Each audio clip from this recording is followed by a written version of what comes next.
Достар, қайырлы күн.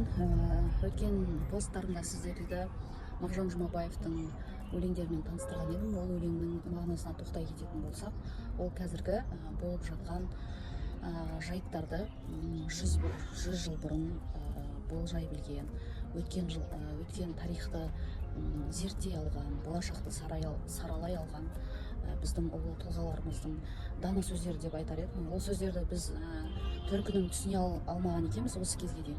Қазір сол әлемді зерттеп, жалпы қазақтың тарихы мен болашағы егіз ұғым екенін түсіне отырып, мен сіздерге айтарым, біздің бүткіл осы қараңғылықтан, экономикалық тығырықтан, рухани дағдарыстан алып шығатын бірден бір дүние, ол біздің ауызекі шығармаларымыз, мынау атақты тұлғаларымыздың туындыларын қайта зер салып, зерттеп, саралап, пайдасын өмірімізде пайдалана білу. Менің де анда-санда өлең жазатын әдетім бар.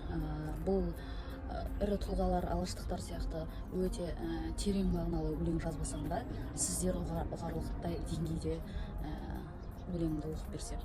Қазақ елім, қандай қайсар ерлер өткен, таудай асқар белдер кешкен, руханияттың балын ішкен, ақын дарын дана неткен.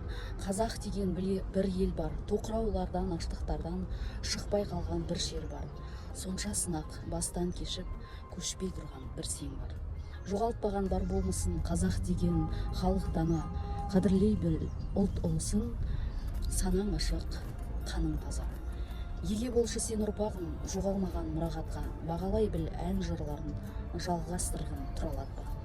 Осындай ұранмен осы ұрпаққа айтар едім, қазіргі болып жатқан жайттарды саралай алатын деңгейге жетіп, бұрынғы өткен тарихтағы тұлғаларымыз не айтқысы келгенін ұға алатын деңгейге жететін руханиятқа еге болуларыңызға тілектеспін.